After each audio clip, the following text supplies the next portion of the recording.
सबका मदद से सैया छेला बेरी बेरी देहिया आगा पाछा करेला ना जाने कहवा से सिखवस तरीका पूरा फगुनवा के ले बठीका रातों दिनवा लंडा लेखा हमके सेवेला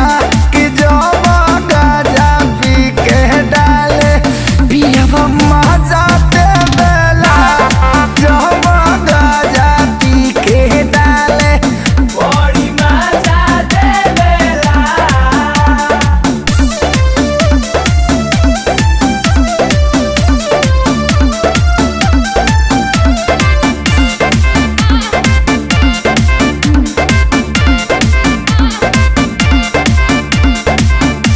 चीलम चढ़ा के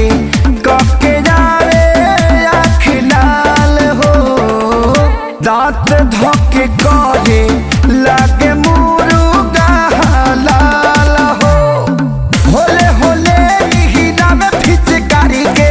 दिल से दुआ बाटे सही आँखें सारी के कि जोश में बोस सारा अरे लहंगा भेला